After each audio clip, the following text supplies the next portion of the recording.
Добро дојдовте на почетокот на втората сезона на подкаст Основано сомнение со мене како домаќин Јанаки Митровски. Драго ми е што го продолжуваме овој лично интересен проект. Имаме многу интересен гостин, државен непријател број 2 моментално, затоа што државен непријател број 1 е неговиот колега, најбрзо ќе откриеме кој.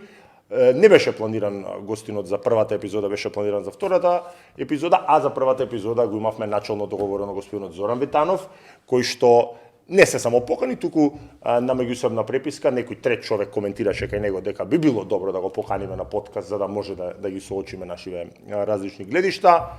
Тој имаше став дека тоа би го направил со задоволство затоа што така немало да може да го клеветам, односно ќе сме се соочиле, зборуваме нели за добро познатата афера за рикнување на Лајконет Лајонес, како год да се викаат тие пирамидални шемички. Откако начално се договоривме дека ќе гостува, му пишав дека може да бира кој дел од оваа недела сака, но тој се повлече со некој бенигно објаснување, не се насила, никого не можеме да донесеме на подкаст, затоа велиме добро вечер за Милош Милошевски од редакцијата на Инфомакс, заменик уредник и водител во Тешки муабети. Да.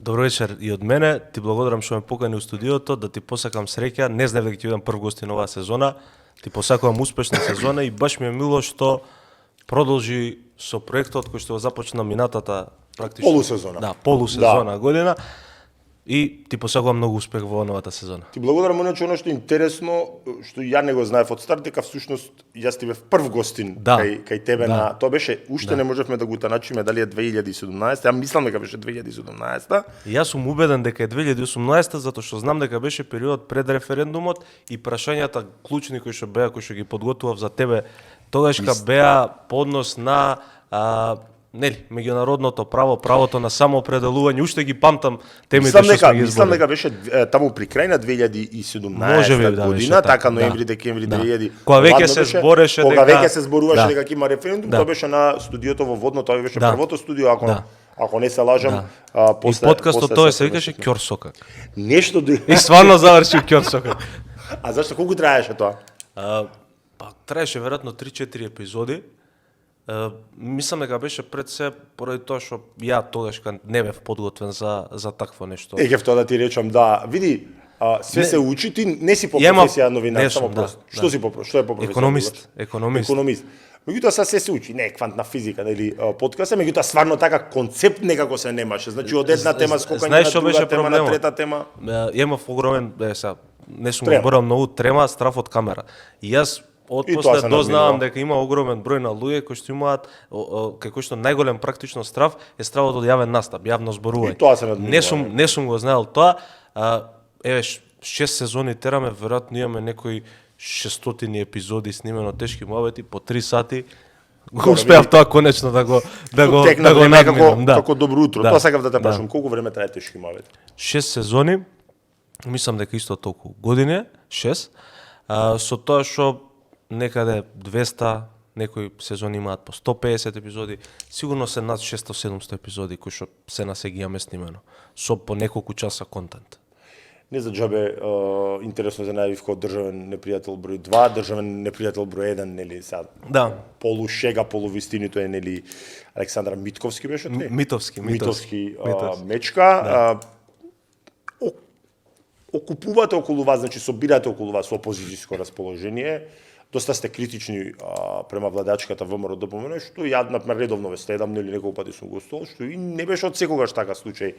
Морам да признам каде пукна тиквата, каде преде од факт е се дека гостувале и доста превенции на ВМРО ДПМН кај вас, имаше одредена поддршка, меѓутоа сега сте жестоки критичари на владачката ВМРО ДПМН, со што провокација нормално ги прибирате оние опозицијски настроени граѓани.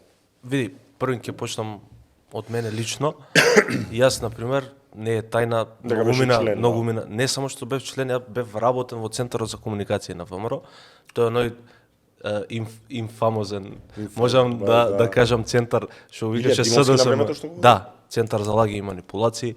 Не срамам за тој дел од животот, затоа што јас сум влегол на конкурс практично за вработување во ВМРО. За конкурс, на конкурс, да. Кој период беше тоа? Тоа беше периодот пред 27 април и првиот работен ден, мислам дека ми беше точно денот кога Зоран Заев формираше влада, имаше Мај-јуни 2017. Значи баш кога Зоран Заев го имаше сижето што ќе прави владата у собрание, памтам тоа ми беше практично прв работен ден. А траеше до? Траеше година или година и пол, некаде се не можам точно да се сетам, некаде мислам дека 2019 после председателските избори некаде заврши, година или година и пол. Всушност беше ти во спотот на на Гордана, првиот обид на Гордана Силјановска да стане председател. Мислам, сакам да бидеме чисто ме праша околу делот, нели? Апсолутно. Односите со ВМРО ДПМНЕ и така натаму. Само тоа сакав да те потпрашам, па ќе дојдеме и до односите. Предпоставувам, чим си се вработил во конкурсот во Центарот за комуникација, предпоставувам дека си бил и член на ВМРО ДПМНЕ. Да. Се уште си? Не сум го обновил членството. Тоа на колку време се прави? Па види, они што правеа цело време ажурирање на 2-3 години. Последното така и мислам дека и се чистат од незадоволници од последното ажурирање не сум се ажурирал. Значи не си активен член на ВМРО ДПМНЕ, така како да. Мислам дека веќе во фактички не си, да. Фактички не сум. По статут, пошто не си го обновил членството. Така и СДСМ ги чистеше незадоволници, кој сака да го обнови, кој не сака да го обнови.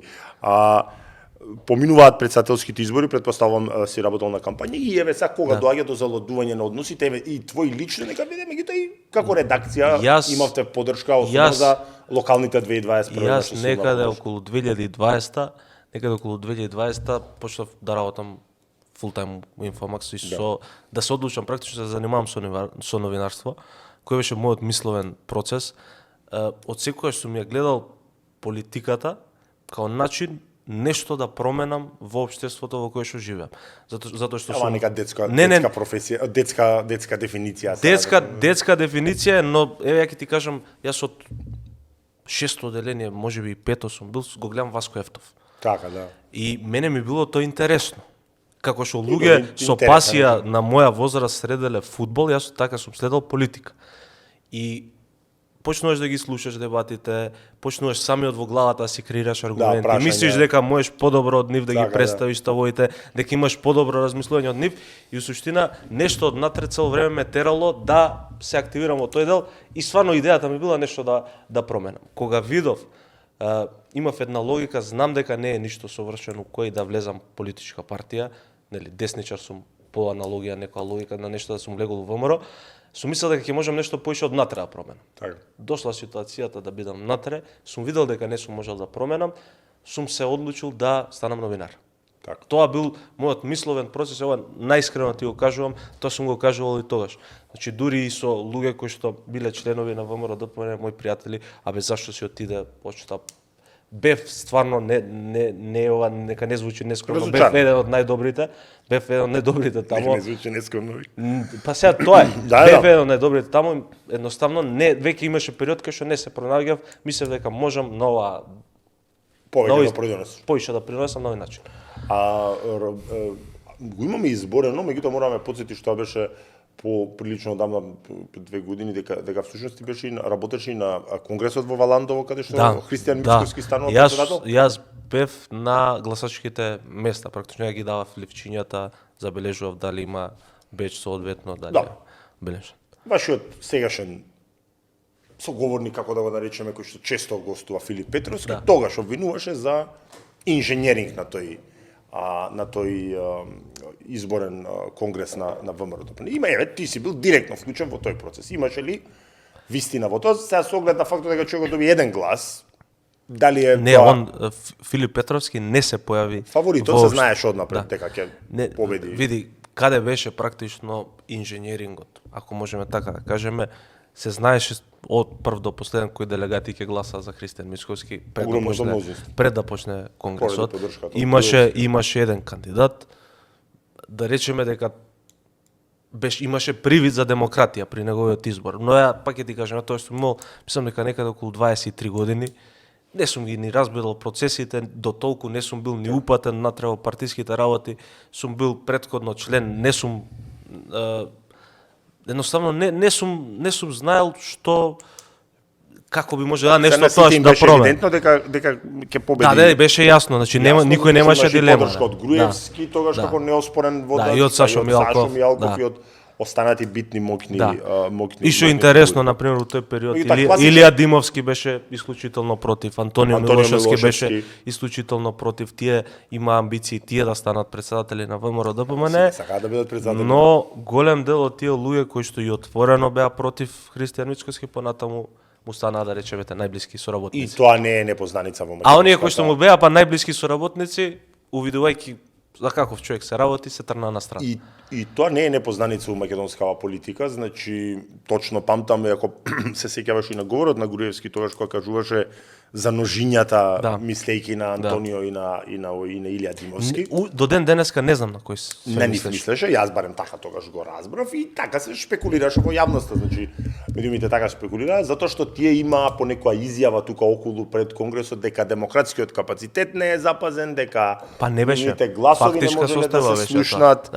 Ама не мислам дека беше за тоа. Таа мислам дека му беше скриена порака до можеби точно тие што придонеле да падне од власт. Но класичен инженеринг мислам дека не постоеше на начин барем како што представуваше тоа, се обидуваше да го представи. Пак ќе ти кажам, инженерингот беше направен пред да почне конгресот. На конгресот немаше полнење на кутии, немаше, не знам, да гласат луѓе кои што не се делегати. Така ако ги гледаме работите и изборот на Груевски со инженеринг, затоа што е со поддршка на Љупчо Ѓорѓевски, ако така условно речено гледаме некои си.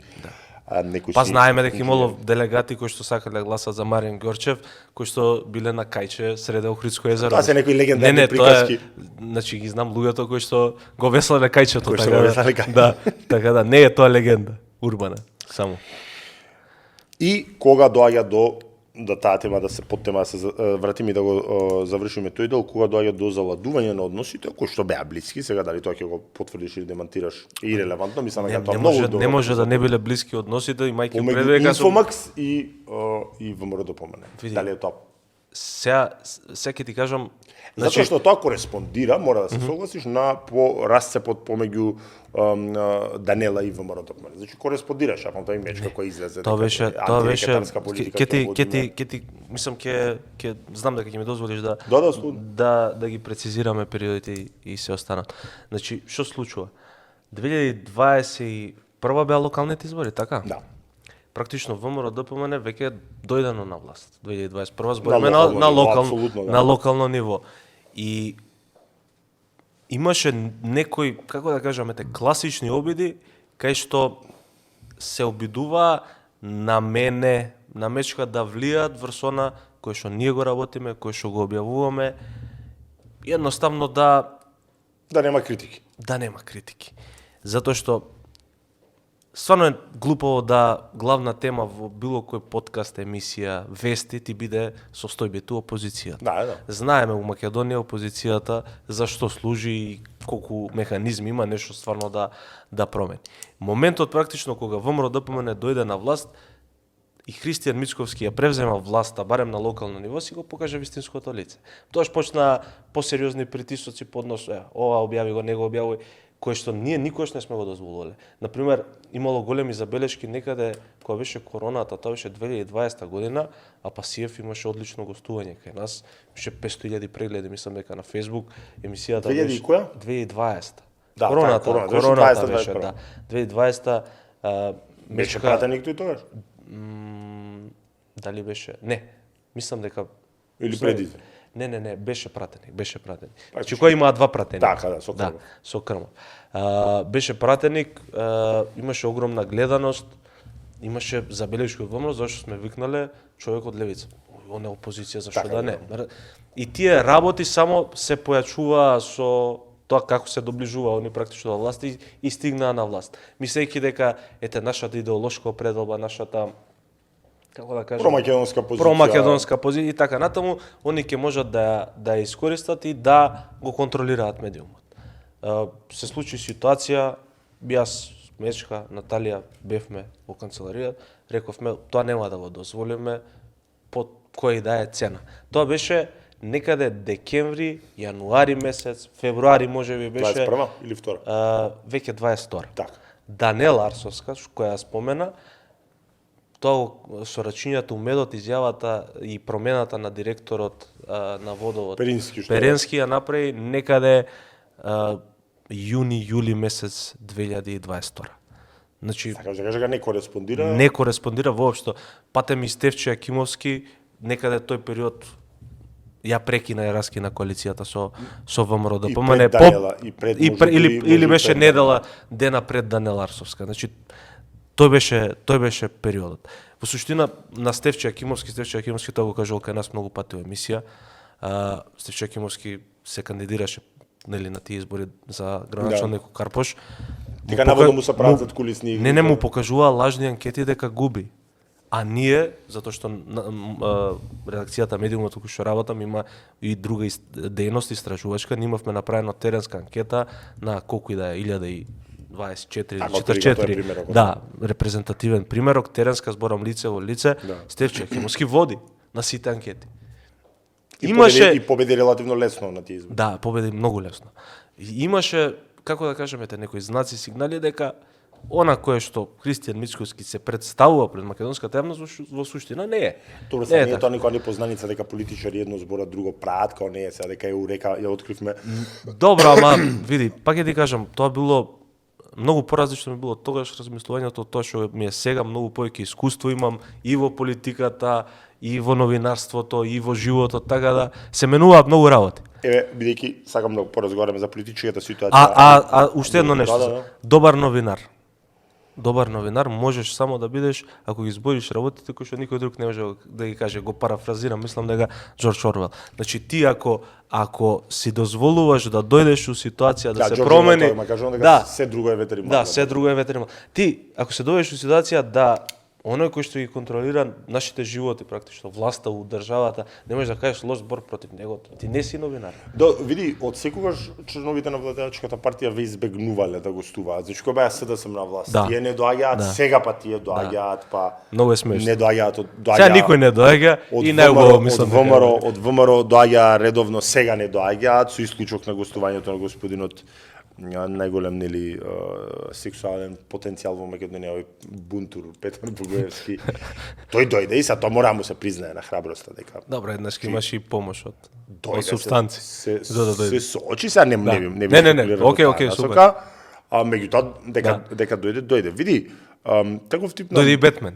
И Бетмен дојде, точно. Таков тип на минорни политичари, зборам за овој првиот, се потребни у принцип на секоја власт, кои што треба да го кажат тоа што, например, премиерот не би смеел да си дозволи да го каже. Сега што кажеш корисни идиоти.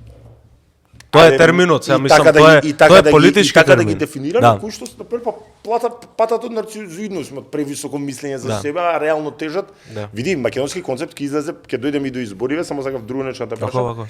Македонски концепт ќе излезе сам, по негово кажање, сам на избори, на овие избори. Јас со тој човек немам никаква речка, туку еднаш, види, со детево сум се стал слика на плажа, си уживам, и он се оди ми коментира со рубли плаќаш или со долари. Мислам, прво е долно, сум си стал слика и он после имаше слика од детето нешто во верски објект. И ја му викам дали би било пристојно сега јас да ти пишувам со кои пари, значи. Некои работи не се кажуваат, меѓутоа му понудив за овие избори да се кладиме, две кладби имам за овие избори, односно он не се нафати на таа, да се кладиме дека доколку освои, прво беше 5, па после му рекав нека не бидат 5, нека бидат 3000 гласови, бидејќи луѓе ми реагираа дека се тоа многу. 3000 гласови, ако освои, дека јас ќе донирам лично 100.000 денари на македонски концепт за да им помогнам на борбава за кауза, меѓутоа ако не, тој да ми донира мене 100.000 денари, на тоа не се одважи. Еве избори се пред нас. Бидејќи го спомна Стефче Јакимовски, ќе освои ли нов градоначалнички мандат Стефче Јакимовски? Мислам дека да. Мислиш дека да? Да, оние анкети што ги имам гледано води, сега се зависи во суштина од кои механизми ќе ги употреби власта за да го порази у Карпош. Да, види, сега тука има и доста математики, прв круг, втор круг, меѓутоа, еве например, не е тајна, јас пред некој ден разговарав со човекот ми беше колега на факултет, нели, со Александар Трајановски, кој што е единствен познат функционер на Гром покрај покрај Стефчани, да се насмееме малку, сепак е тоа помала партија, и кој што ми тврди дека анкетите кажуваат дека Стефчо бил на 24%, Сотир бил на 11%. Колку е тоа верно, не знам. Затоа ти кажа, води на сите оние анкети кои што јас сум само исклучително слабо стои во Карпош. Непознаница е барем за мене левица како стои во Карпош, иако не важи таа општина за нивни некој бастион, но николку имаат еден-два советник има. Некој им пребега, нешто има. Дали има 2-3 гласови, ама тоа во Карпош можат тие 2-3 гласови да значат победа, да. Не е спорно. Така да тука ќе има доста математики. Дај ми прогноза, да молам за малце поопсежна анализа за твоите очекувања од следниве избори. Да ти кажам, ВМРО ќе победи, ама што би значило победа, колку гласови ќе изгубат? СДСМ дали ќе успее да го крене од 150-180 гласови контото? Мислам првен за СДСМ, пошто последни ги спомна, односно знам ги спомна последни. Да, ги поминаме, не е проблем, имаме 10. Мислам дека СДСМ ќе биде тука околу бројката која што имаше за парламентарните избори. Плюс минус не можам точно да кажам. Оние анкети кои што јас ги имам гледано, ВМРО ДПМН има паднато некаде околу 100.000 гласови. Така, и јас така. Со тоа што голем знак прашалник е дури онаа анкета која што излезе вчера, не знам која ќе се емитува емисијата, анкетата е на МТВ. Вели дека излезноста ќе биде некаде околу 40%, што е за 10-15% помалце од парламентарните избори, што пак значи дека и тие гласови кои што ВМРО ДПМН ги загубиле се и поише од 100.000. Или дека не успеваат да мотивираат гласачи. Во ред, ама сакам да ти кажам, они сигурно би го толкувале со излезноста помала, па би се правдале така. Не, окей, ќе се правдаат, ама тоа се секако изгубени гласови. Не излего повторно. Од 430.000 да паднеш до 300, до 350, па дури и да паднеш под 300, тоа е условно кажано катастрофа за една партија која што е на власт. Да, тие се некои параметри. Значи, знам дека звучи многу за гласови кога збориме плюс минус, но не можеме да процениме колка точно ќе биде на пример излезноста. И да не заборавиме дека власта има многу полуги за мотивирање на гласачи. Така е, апсолутно. Секоја власт, мислам, тоа го правеле. Секоја власт и секојаш го правеле, тоа сме го и евидентирале и снимале, и затоа сме били и напаѓани и постаници. Значи, тоа е. А што се однесува до знам дали ќе исчезне на овие избори или ќе исчезне некои следни, не прашањето е само на време. На време, затоа што си ја истрошија целокупната практично приказна и политички капитал кој што го има, штитејки ги позициите кои што ги добија во извршната власт. Ќе бидеме коректив на ВМРО, нема да дозволиме Вленда да шири шовинизам и така натаму. Тие беа два тавака постулати. Ништо од тоа не се случи. Согласувам. Левица ќе победи ли Максо во Куманово? Мислам дека не. Веруваш дека Мартин Косовски ќе би победил во Куманово? Знае зашто? Затоа што ги знам зад колисните игри кои што се случуваат у позадина. Истакнат поранешен член на ВМРО ДПМН се кандидираше за независен кандидат. Да. Поранешен член велиш? Член на ВМРО. Не беше хардкор ВМРО? Член на ВМРО. Поранешен истакнат член на ВМРО, реков. Од тоа сега сепак као независена ВМРО му даде поддршка на Максим. Дополнително ситуацијата не му е добра со ние поранешни структури на СДСМ кои што премина, узнам, сега повеќе гравитираат околу Мартин, Циц и така натаму. Сега информациите кои што ги добивам се дека се поблиски до него. Во друго место кај што има во центар, таму центар, ја не знам, тоа ќе биде општ хаос. Таму има добар кандидат, Билјана Ивановска е добар кандидат. Во центар ќе победи, јас мислам, Герасимовски, затоа што тоа договор. Мислам дека има договор и тоа не толку преквитен меѓу СДСМ и ВМРО, да се трампа, не знам, центар за Струмица, нели таму го излизга. Практично центар и Куманово би дошле. Да дојдат центар и Куманово, да се трампа за Струмица и у принцип да остане политички жив СДСМ, Венко Филипче и на крајот немој да забориш да има и партијата што да живее, бидејќи црпат и финансии од општините, не е сега тоа туку така. Многу е посериозна, мислам, ова е пластично би било дека има договор помеѓу ВМРО и СДСМ. Во тој дел мислам дека. Во политичката динамика ти мораш да имаш непријател за да имаш причина за твое постоење. Значи тука веќе и филозофска е малку дебатата. Прашањето е дали може ВМРО да постои ако не постои СДСМ, прашањето е дали може СДСМ ако не постои ВМРО. Ти гледаш дека имаше шанса дури и СДСМ во минатото, предводено од Зоран Заев, имаше муавети ќе ја прогласат за терористичка организација, ќе ја затворат партијата, најдоа сериозни шеми за незаконско финансирање на партијата, блокира имот, па деблоки, никому ништо. Очигледно постојат структури во оваа држава на кои што им одговара овие две партии да продолжат да постојат и се свесни дека едната без другата не може да постои и не може да функционира. Види, Македонија е едно од ретките земји на Балканот каде што до тој степен функционира бипартизмот. Ти види, еве сигурно платиш политика.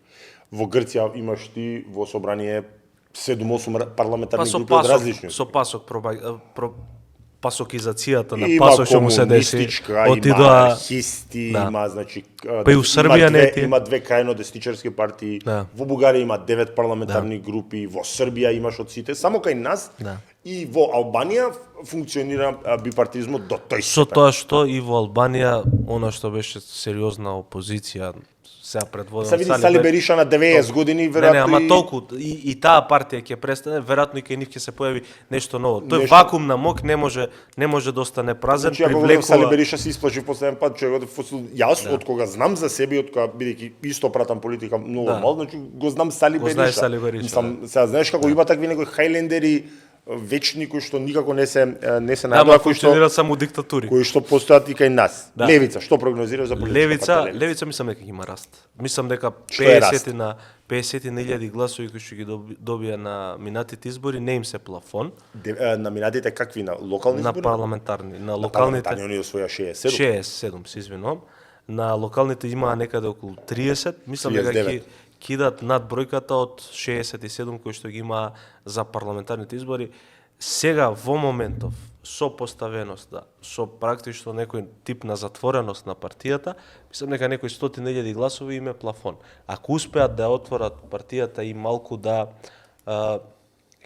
се дерадикализираат по однос на идеите и ставовите и комунизмот, мислам дека имаат простор да растат над 100.000 гласови. Убаво што го начна ова прашање. Хендикеп ли е таквата поставеност на политичка партија Левица и тврдо водење од страна на, секој ќе кажам, раководството, се знае таму кој пали и гаси се, да не се залажуваме дека некој друг таму смее да на лидерот да му се спротивставува, меѓутоа јас многу пати сум кажал дека Димитар е несомнено најголемата придобивка за Левица, но и најголемиот хендикеп за Левица, затоа го доживее оној политички потенцијал кој што несомнено нели го поседува. Види, ама никаква соработка со други партии, значи тој дел што го викаш по однос на хендикеп се надминува. Тој хендикеп се надминува со ребрендирање и со отварање. Она кое што сега го прават, гледам Амар како кандидат за Скопје, кој нема да дае оставка како што бараше во 21. Да, нема да дае. И Јована нема да дае оставка како што бараше 21. Види, тоа е една лекција која што постои. Така е, ама таа е една лекција која што не ја научија македонските партии, не треба да плукаш по се и сешто. Значи има простор за работи кои што се стварно сериозни и треба да плукаш и на крајот и зашо би и сува устата да ти биде и да треба вода после да пиеш. Ама има работи кои што се, како да ти кажам, тема заради тема за да попуниш простор. Сакав да се докажам само за кампањата. Амар тера една интересна модерна кампања, гледам се со оделце. Значи изгледа модерно. Порано беше Гревкајнив, нели? Да, изгледа модерно и мислам дека има сватено таа лекција и дека ако успеат да ја изведат она што го научиле да го изведат до точка, дека ќе идат над 100.000. Особено поради слабиот кандидат на СДСМ, релативно непознат на јавноста, јас дури мислам дека они можат и да изненадат и да влезат во зборам за град Скопје. Така ја Шукова, да. Ама Шукова не е непознат. Јас искрено. Шукова беше министер за за животна средина. Тоа е кај нас командант овој вентили, значи. Види многу битно министерство е, гледаш, ама кај нас не е таква политичката култура. Тоа сакам да ти кажам. Некој во било која нормална држава било сериозно. Но ова сакам да ти го кажам. Јас мислам дека дури Мециновик може и да изненади да влезе во вторку, што за Левица било спектакуларен резултат. А за ВМРО би било голем проблем. Би било голем проблем зашто они тогаш многу ќе добијат на налет, значи многу ќе добијат политички капитал. Знаеш каде е проблемот на ВМРО на пример?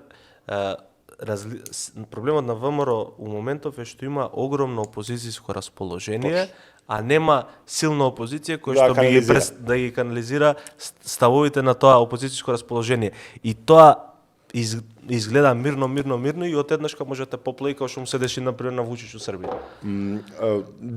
Рано е, види, трагедијата Рано е, трагедијата во Кочани да се случеше во трета година например од владењето на Помбаро, ќе беше многу посериозен проблем за менаџирање отколку во првата година. Тоа кажува еднакви пак лошо за нашето општество. Да Знаеш од кој аспект? Од аспект што очигледно ние сме подготвени на политичарите кои да се да им даваме уште и уште време, а гледаме дека ништо не се менува суштински. Го гледаш тоа, мислам, еве случајот со оваа девојката у Велес, бија стварно ме потресем, стварно, пошто имам керка. Зборуваме за сега двојното убиство и самоубиство. За Росица имам керка, значи 70 пати е пројавувано у полиција. 70 пати. Инаку да ти кажам нешто што сега кога се враќав од службен пат од Битола го разбрав, дека всушност убиецот го познавам долги години од средношколските денови. Човекот возеше скејт, имаме седено многу пати, не бев јас што близок со него. Суканици имаше црни убав дечко, меѓутоа еве другариве што ми се нели од тие години и кои што многу подобро го познава, ми посочуваат дека не само Росица, дека имал историјат на насилничко однесување наспрема девојки со тепања, со скандали, прајања. Види, отиде го запали возилото на татко, мислам. Кој ќе сака да има врска со тебе во таква една констелација на односи, меѓутоа ма јанаки тоа го имаш у секоја мало држава. Ти у секоја мало, извини на изразот, имаш по една будала која што го малтретира целото мало и никој не може ништо да направи.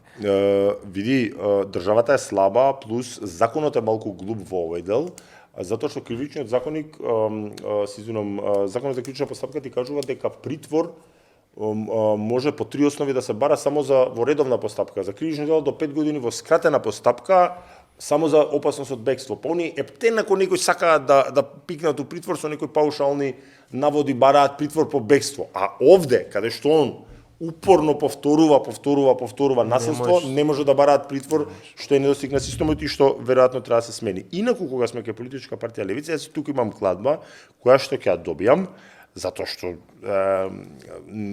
дали јас имам и анимозитет према некој таму не ми го поматува рациото, значи јас на минатите... Сега само да го поздравам тој момент, му честиташе детенце на Апасиев на Facebook, да.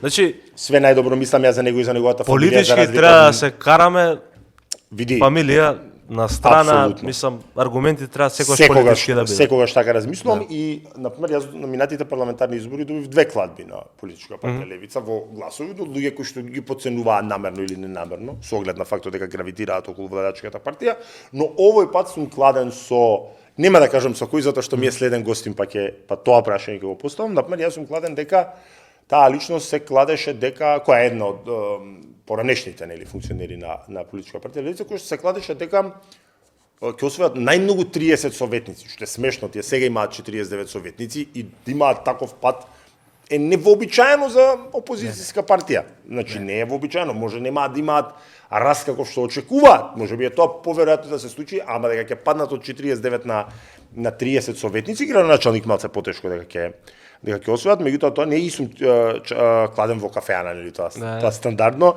така да тука чекам да добијам. Со стари има ли нека кладба? Со Драган сега за сега нема, јас го убедував политички да се активира. Легендарни се тие ваши кладби, мислам. Да, не сакаше, но за тоа некој друг пат.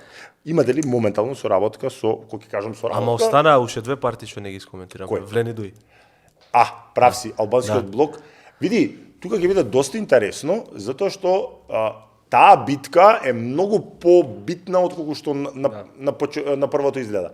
ВМРО ДПМН е смртно заинтересирано да Влен оствори подобар или условно речено победи. Види се што е победи, кај нас на локални избори барем има широк простор да се толкува, затоа што дали се тоа број на гласови на советници кои што се вгубен број, дали ако ги земат пример Тетово, Чаир, па се тие се побитни од некои други помали општини као не знам Студеничани или таму.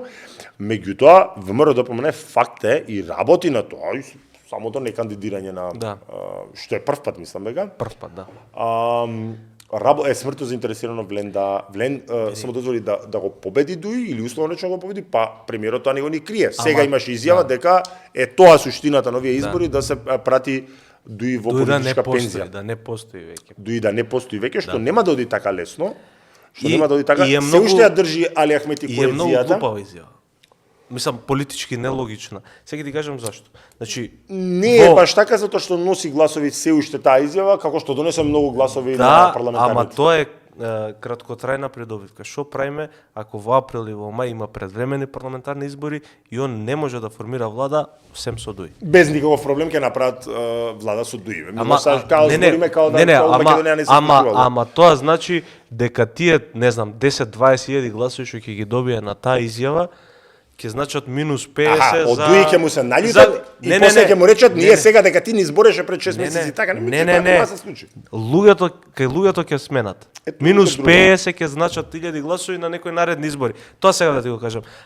Што се однесува до мојата прогноза, анкетите кои што сум ги гледал, 2:1, 3:1 водството е на ДУИ.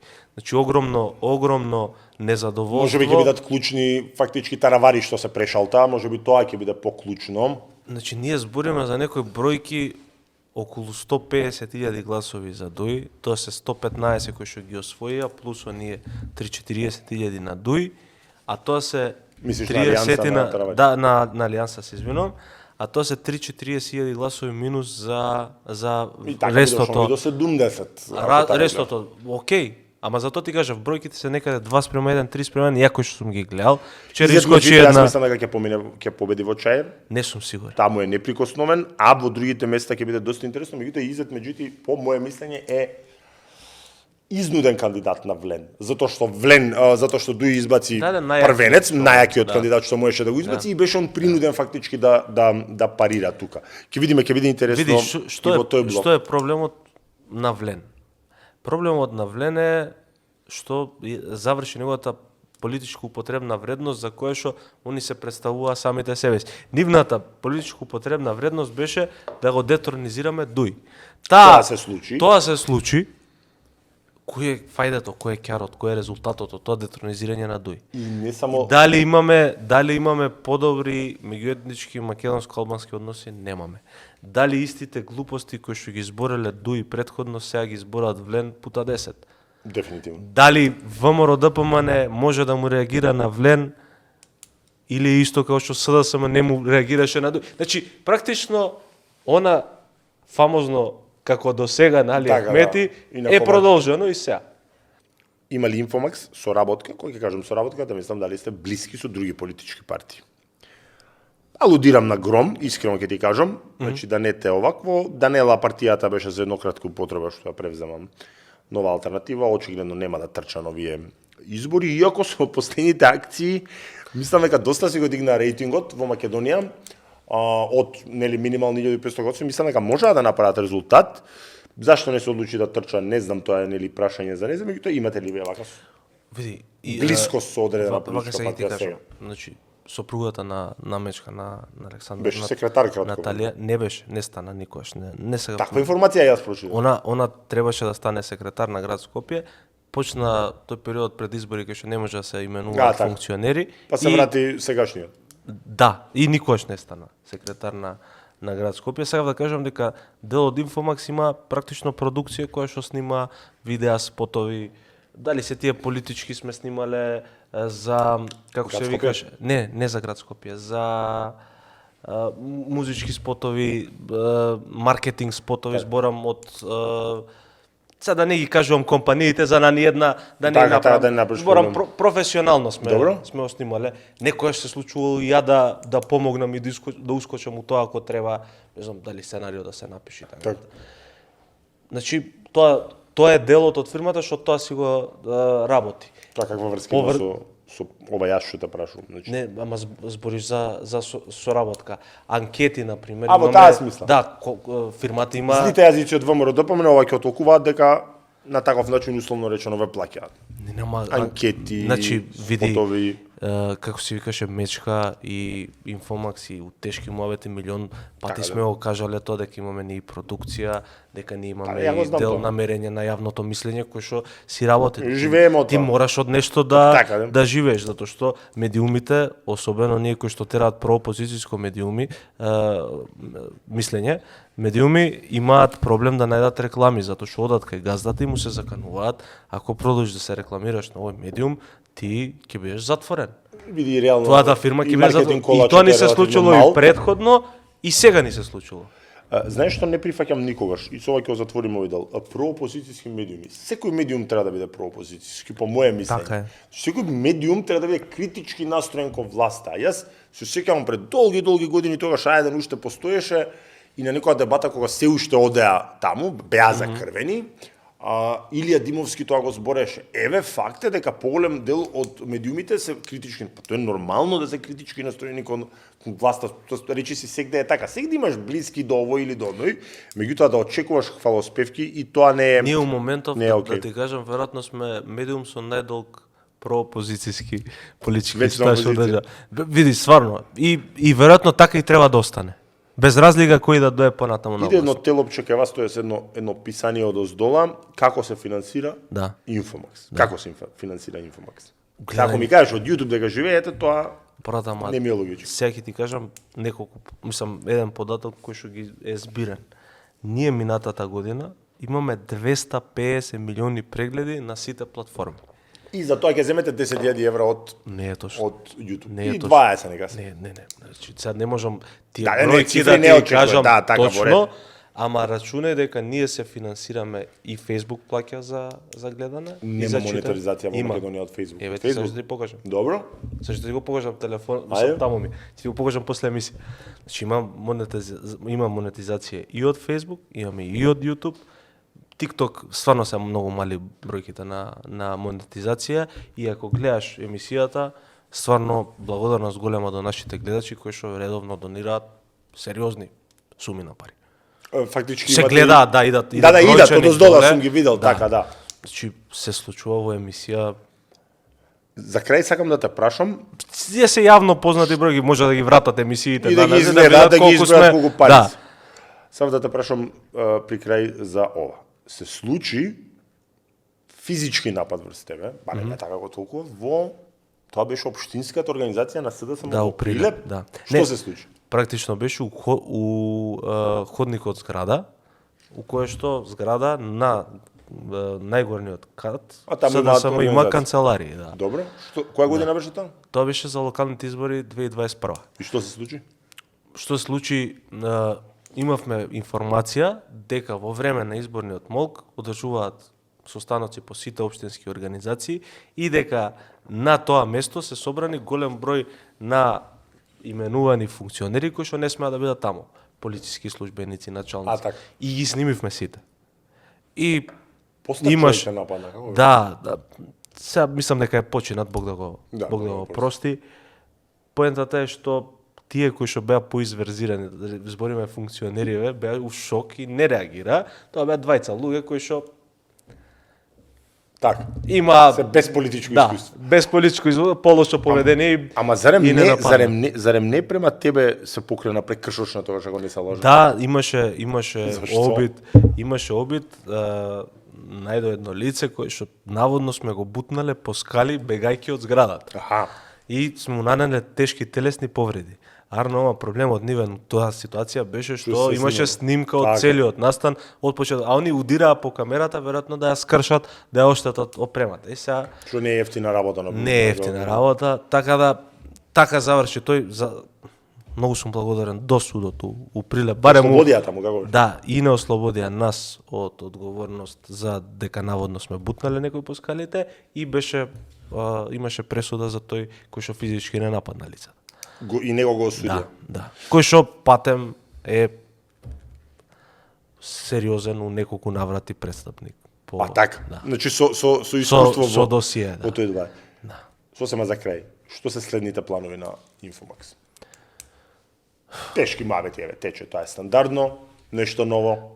Види, не ги покривате избориве, тоа е окей. Искрено да ти кажам, секогаш кога носим одлуки и за било што зборам поднос на правецот кој што се движи фирмата, го правиме сите заедно, без разлика кој колку време е вработен, значи се слуша мислењето на сите. Не можам, значи многу неблагодарно би било. Па мислам дека некаде околу 10. Подобро, тоа сосема солидно. Да, со тоа што стварно се ме ставаш у ситуација кај што Не, таман работа ако можеш да ни одлучиш. Ќе газиме уште поише, ќе ќе гледаме што е можно поише луѓе да допреме. Очекуваш ли притисокот на власта да се зголемува наспрема вас? Да. Знаеш кај живееш, бе? Да. И очекувам, ама не се плашам ниту ја, ниту никој од екипата, затоа што знаеме дека тоа што го преме, на крајот денот не го преме за нас, него за нашите деца. Милош, ти благодарам на одвоеното време. Ќе оди емисијата, ќе биде супер. Фала ти. Секој добро.